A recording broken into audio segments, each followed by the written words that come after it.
I'm not a vampire, not an alien. I'm not the fucking mummy, I'm a goblin. Greetings and welcome, I am the Twisted Goblin, and here today, on this moment, I wanted to talk about a lot of stuff. Instead of doing one video, and I feel like, oh, that's gonna be too negative, like about the Star Wars stuff that's going on, I'm like, that stuff, that crappy stuff, is a lot of negativity. I even made a video about it, but I never posted it because I'm like, that's too negative, man. I don't like to be too negative. I try to have a positive spin on it, like Benny does. But Benny does it much better. Well, he did it much better. Unfortunately, he's dead. A legend that we always gonna remember. Anyway, so about I'm sorry, I'm spinning a little bit. Thinking about Benny. Anyway, so I wanted to talk about some positives and negatives, because the Star Wars universe is kind of become negative. We had Ahsoka was great. Some people like it, some people didn't. Some people don't even watch it. But I thought Dave Filoni did a great job on that. I think that project went off on a hit. Apparently, in this project, the acolyte. He has also something to do with it, but I don't think so, because this doesn't feel like his vibe. He is always the one that keeps Star Wars stories very grateful to. I feel like if he doesn't please the women in Disney right now, he is going. And with the women, I mean the one, the director of this that has more closer bond to Kennedy than he has. So I feel like, okay, if I don't do this, and I feel like it doesn't feel like this is his approval on it. Doesn't feel like it does very well with the story that Star Wars is. Doesn't feel like Dave Filoni has anything to do with it. If he does have a lot to do with it, I'll be surprised, very surprised, if he at his free will has done anything. But sometimes we try to make the best out of the worst situation. That feels like Dave Filoni. Dave Filoni gets his movie, but he has to make approval on acolyte because of it. Does feel like something like that happening. Anyway, so that's the negativity. It's like they're trying to do away with Star Wars. So we had Anakin Skywalker, the great, the chosen one, the only one that ever been chosen by the Force to be alive. To become the whole chains, like the only one that has only a mother that's so like powerful. He later has a daughter and a son, the twins. Those twins are very on his own right powerful. Leia is very awesome and great woman character. We had her, if you see in between in Ahsoka herself. This girl was very strong. Princess Leia is very strong. We got in the books, there is the girlfriend, later wife of Luke Skywalker, that's very strong and very powerful. We got like very powerful in a good way, not in the Rey way, while she is like just has powers, and not in the way the acolyte is, because the acolyte, god damn it, fuck. The acolyte has just a planet full of lesbians, because Lindsay, whatever her name is, she lives in her head thinking, lesbians are superior because they got trampled from some time. They got a little bit not able to come out, so now she wants to just feel superior in this way, and that's how she does her whole work. Trying to feel superior, trying to get her not always one-sided. It's always that one-sided that I hate about it. It's always has more side, like Ahsoka, great badass character, has a thing. No, we need a whole planet full of women that only has women, so we can have a planet full of women. Has two characters that the Force. It's now a threat. The threat is the thing. So like they're really making out the Force to be nothing anymore, and the threat to be something that's actually truth, and able to create those twins of sisters and also there's a lot of mothers involved. It's not one of those Night Sisters where, you know, some other Star Wars characters is very done. Lots of women are powerful, but there are still men, and you have a few of them that actually are badass. Darth Maul was one of them, and then Darth Maul's brother was one of them. It's like we had characters that are being ruled by women, and those were awesome done. Those were great done. This feels like it tries to shit all over it as much as it can, and I hated that about it. And the way she also promotes this is awful. Is the reason I'm like, why are you doing this? Are you doing this because you want equality, or you want to, you know, say fuck you and trample all over George Lucas's whole career? Want to trample all over it what he has done, because that's what I feel. It doesn't feel like you are building onto it. You're destroying what made it so good. You're not building on it. Ahsoka was building on it, and Shad's character, Clone Wars, it's like she built on top of what came before, and she's a strong female character. And so she is a strong female character. Well, she's still coming into it, but it feels like I'm already liking her more than I liked anything in the acolyte. It just feels like so wrong, and it's mostly because the way they did it, like getting it into your face, getting into it in interviews. It's all about it. They laugh about it. It doesn't feel right. Way too done. It feels like they're trampling on what became forward, because they're also from the conclusion that's like, you know what, women there are not enough women in the Star Wars universe. It's time there is like, there's been women. If you want women in the Star Wars universe, take those women. There is even a freaking book about Luke Skywalker's whole wife. I would love to see this freaking movie of that. She's badass. She's the first from the Empire, came to haunt it. Later, fall in love with Luke Skywalker. Then married Luke Skywalker.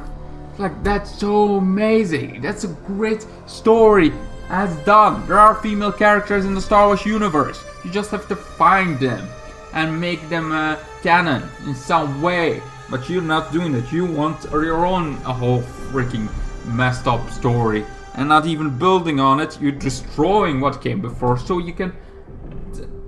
That's like the set. That's not good. But you know. So I'm done. I'm like, this is done. I'm maybe gonna check out this game still, but there has to be like something that blows me away to get back in the Star Wars spirit, so to say it.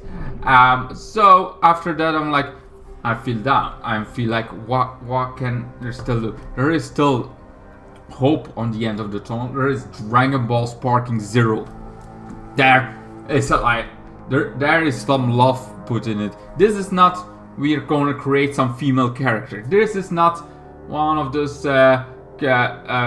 animes where we're gonna destroy everything what came before, like giving Goku and they did it for a while, but it was like 5 seconds, while they had Khalifa, was a great character, and Kale, like they fused, and those characters were a thing.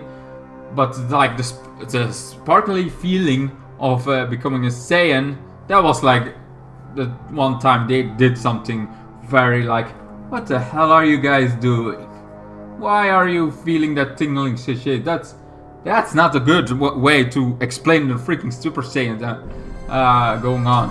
But whatever, I don't mind that they were faster being Saiyan. The way that they explained to become a Saiyan was a bit not my favorite thing. So yeah. Besides that, I think they did a great job in Dragon Ball. Yes, Super was not the most best anime style ever, but now they have Sparking Zero. That's gonna be way better. This has a game that has love put into it. The game has put so much love into it. You see the anime style. It's not like fighter art style, but it's still so good and so wonderful to look at. I got lost in this game. This is the game I'm hyped for. This is my game of the year, and I don't even played it yet. I know already this is my game of the year because it looks so good. So the art of it, Broly's powers, everybody. Yeah, it's gonna be a little bit unbalanced if you play this online, but it's so good. Well done. It's the love of Takaichi, of those. Dragon Ball is something that they really, when it comes to games, really build, really go great on. They have love about it. They know what came before it, and they build on top of it. They have even what if they can bring back. It's like they built on the Takaichi series very well. This is how you build onto something. Not like Star Wars did, acolyte series. That was not building it, that was breaking it. This built on it. It built on the story we already have.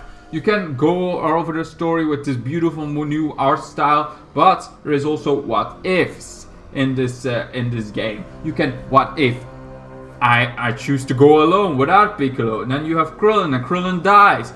Because of Krillin dies earlier, he becomes a Super Saiyan earlier.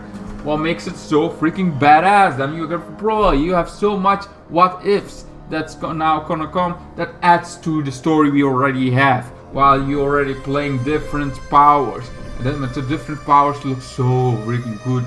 Everything this art style, I recommend you go see Rammstein, but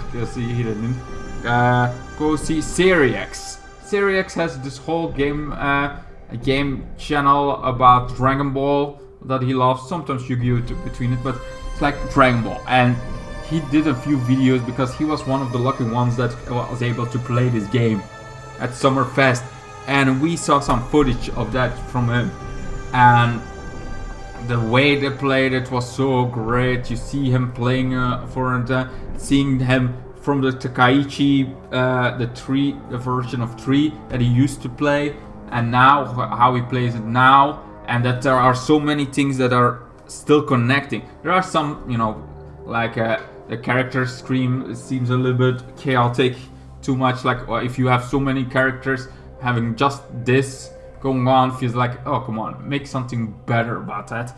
But besides some very small details, this seems to be the game that's going to be in October, play till the last day of the year. This is so very well done.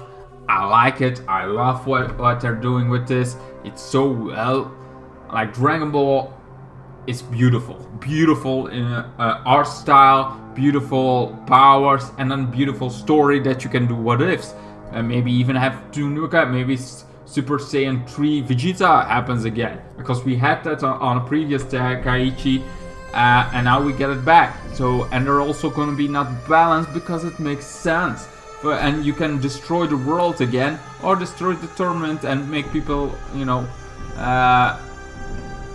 fly away, go away so fast as they can, because this tournament is going to be destroyed. Like those kind of things make so much sense. They made this is what happens when you love what you do, you love what came before and you build on top of it. This is what you do with it. This game is what you did with it. And then you got, when you're speaking about love, you also got Billie Eilish. Yes, I'm trying to go now to the Billie Eilish topic.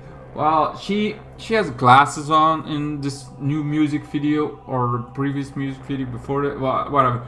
She had this music video style of the 90s and the early 2000s, and the way she did it, Lunch it was called, and the way she did it's like, you see that she has, she did this music video because she loved those styles of music videos back in it, and the way she did it, and like she's a girl, but she's rapping like, but the way she raps, her music, her Lunch is so good music video because it reminds you of the 90s. It reminds you of the 90s and the MTV times of the 2000s. So like it reminds you of that decade, and that's so cool. Certainly because we need a reminder sometimes of how it used to be.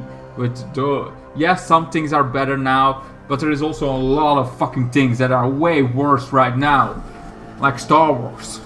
But like you had things that were better and worse in every decade. But this, what Billie Eilish did, was like, this was one of the things that were great. She didn't live, well, she's a little bit younger than me, 5, 6 years younger, 7. I don't remember how old she is, but I'm guessing she was barely alive, maybe 4 years old, 5 years old. So she is not able to do music videos back then, but she can still bring that back, because that's the best beauty of the future, the beauty of having that, to bring things that are worked in the past and bring them back to the present, where that's how you build on a future, making not trashing the past, but making things that worked in the past, bring them back and leave the things that didn't work in the past in the past. That's how you build on it. It's not destroying the 90s, because I've seen a TikToker that loves the 80s. Loves the 80s style, love dressing like a... People are always, well, not always, but there are some people that are like, how can you do this to the 80s? You are not alive back then. You would not survive in the 80s. You would not... You're forgetting every decade has their problems. Every decade will have... We have so many fucking problems. Instead of being everybody being accepted, everybody rather fights each other for those smallest things. Fights for the rights of, you know, while that we should be normal. But then you have the people that are like, yeah, you're not, you're a man, you don't know what you're saying. You're, it's like they're always having like this fight going on now. Now there is a fight for everything, and you cannot get it unless you are that. That what is ridiculous. You can get stuff.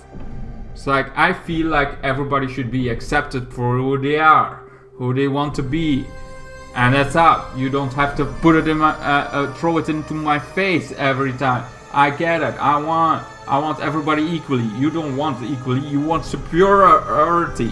That's different. And that feels like what people don't get in this day and age anymore. And or don't get from the 80s, that there was some stuff good in the 80s.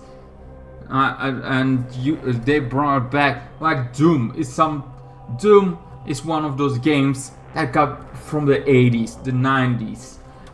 It got they built on top of them. Yes, the Doom 3 didn't work as well as the other Dooms before it, but they still tried. And now then Doom 2016 happened, what built on top of what worked and made this beautiful masterpiece that I'm still not good with, but like they built on that and they made another Doom game. And now they're making a mid-Dark Ages Doom game. They're building on things that worked and made a beautiful art, but they didn't break it down, destroyed what came before it, and no, they tried to build on top of it. They tried to build something new, and the way they did it is so great. This is how you see the love about the games they make.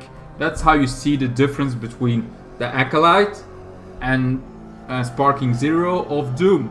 You see the difference. It's made out of love of the series, out of love of the game, out of love of the 90s and 2000s. You can see launch with Billie Eilish as this love letter to the 90s and to the early 2000s MTV style music video. You see that she actually wants to do this. Sure, it's simple and it feels like a great one to do while it was COVID, where you didn't have to do too much, but you see that she worked on it. You see the way she wanted to do this. Even though she's a woman and girl, the way she does it, the way she talks about it, it fits so well with her, and it seems like she fits more beautiful everything in. It's so good music and a music video. Everything about it feels well done. Sparking Zero feels well done, built on it. Dark Ages of Doom feels built on, even though it's a prequel to the two last game. I think it's before the original games, but after. It's not medieval like I thought it would become, but whatever. It's still like so futuristic, with dragons, Dark Ages. The way they built on top of what they already have is so beautiful done. They had a fucking dark god, the god that was the creator of all things in this, and Doom Eternal, and now they have Doom Dark Ages that has to build on top of having the creator of God himself been fighted. They literally had to kill God in Dark. To how you build on something like that? It's so hard to do, but somehow the trailer made it look like, yeah, they know what the fuck they're doing. They have all the love about the series so much, they know what to do. Well, they seem like they built on top of it so well. Every series. There's also the boys that pretty much build on it, and they would know how to, have this media, have more. They have a better understanding how to build on top of it. They're not perfect, but they know how to build on the boys series, on how everything works. How to they have 5 seasons in their head, and they're doing it. They're gonna stop at season 5. They're building on it. They're not breaking anything down, and they're still doing things that are very topical of things in the world happening. But they're doing it in a better way. Like the sound part does that also very well, making fun of both sides, because both sides have done wrong, have too much extreme to one side of the other. Coming together to love something is sometimes harder, because people are so stubborn they see one topic, they don't talk about it because they think they're right, they feel superior than others, or trying to see if they cannot argue, they're gonna say about your looks, because they lost your argument already. They know they lost the argument, so they're gonna go after something else about you. You don't got a girlfriend, you got a job, they're trying to find something they can piss you off for, so you forget about that they actually lost the argument, because they're assholes. They lost the argument. They cannot fight you on the topic anymore. They don't try to see it from your perspective at all. And that's what's wrong with the world right now. Nobody seems to have the point of view that works. A point of view that are like, okay, this makes sense, I'm gonna help. It feels like the lack of understanding about what's wrong with the picture that you have. We can have 2 girls, but why? Like Acolyte, why it had to be 2 girls from Out of the Force? That seems to not destroy what happened. We can have. What I would have done was having the Night Sisters. The Night Sisters being having their own character, but bringing 2 twins back to life that died in Deadbird from running from a man or something. She ran away from a man, and a builder came to the Night Sisters. The Night Sisters made those come back to life, had a connection because of that even better. Like, I would have done that. I would have brought the Night Sisters as this TV series in the old age. I would have done that those twins actually existed, and that their father was this evil Jedi around it. You could have done so well, but staying with the Force, not trying to make this whole about your therapist going on. I feel like there is so much better ways they could have done the twins. So much better ways. Anyway, that was my whole shebang about what I like, what I dislike, and how I hope I managed to keep this great. I'm not Benny Benny was always good in, you know, he has a lot of the same opinions as I did. Like as I have, like the same opinions, but the way he able to talk about it, able to get it over to the viewers. He's a master. He was a master in that. I was always like, holy shit, he knows how to talk about it. Holy shit, he actually can argue it way better than I ever did. Because sometimes my point of view sounds so stupid when you while I didn't mean it like that, why I didn't my point didn't came across as I wanted to be. Sometimes I suck at making my point across like I want to be, but I still trying, and this is my try for that. Anyway, thank you guys so much for watching. I'm the Twisted Goblin, and I hope to see you in another video. Goodbye. Then the days got worse and worse, and now you see I've gone completely out of my mind.